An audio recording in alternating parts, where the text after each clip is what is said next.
So naku, ayan, mayroon na naman pong naganap na aksidente dito po sa Barangay Castañas.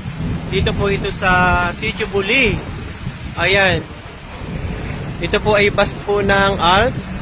Naku. Ayan po, oh. Kung makikita nyo po. Hi, good morning. Ay, oh my God. Hello po, good morning. Ayan. Grabe, ano po. Grabe siya. Ang kanya pong nakakabanggaan ay ito po siya. Ayan. Puntahan po natin. Ayan, jackliner. Hello po. Ito po yung jackliner. O, sa ngayon po ay, naku, grabe. Sa ngayon po ay isang way pa lang po ang dinadaanan.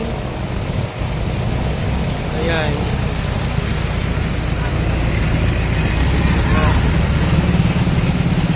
Ayan, ayan po siya. Kanina po itong madaling araw. Ay, umaga na po siya. Umaga na. Madaling araw nga. Ayan. So, ayan. Sa ngayon po ay ito po ang sitwasyon ngayon dito po sa Castañas. Ayan. Grabe, oh. Sa ngayon po ay hindi lang po natin malaman kung ano po ang sitwasyon ng mga pasahero. Wasak na wasak ang unahan. Parang lumipas lamang po ang 2 linggo ay nasundan na naman po. So lagi pong mag-ingat ang mga nagdadrive araw-araw. Ayun. So ang kabanggaan niya po, yung Alps na bus. Ayan po siya. So ayan, biyahe po ito ng Alabang. Ito grabe ano. Lagi po tayo mag-iingat. Ingat po tayo palagi. Ayan. Dito po ito sa Barangay Castañas, Sitio Buli. Grabe, oh.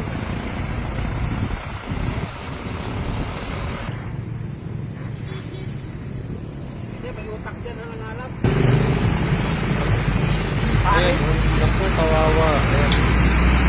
Ito po ay parang ito po ay yung utak ng tao. Ayan, eh. Ayan. Kawawa naman. Lagi po tayong mag-ingat pag po tayo ay nagbibiyahe. Wala nung nagpilito ang daan. Wala nung nagsinara yun.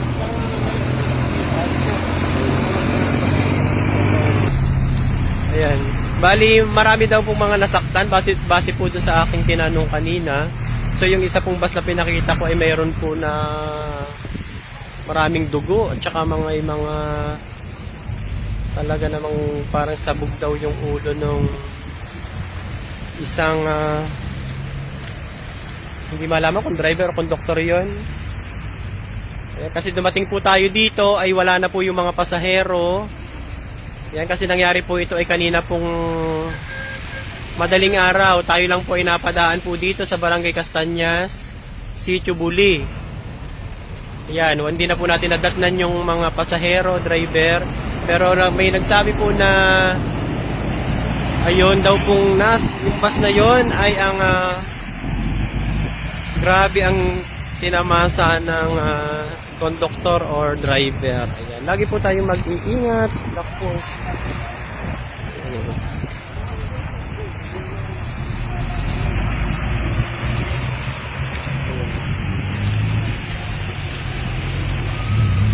Wasak na wasak. Grabe, eh. So, ingat po tayo palagi. Lagi pong magdasal. Pag po tayo ay bumibiyahe, ingat-ingat po. At lalo po ngayon ay maulan. Madulas po ang karsada.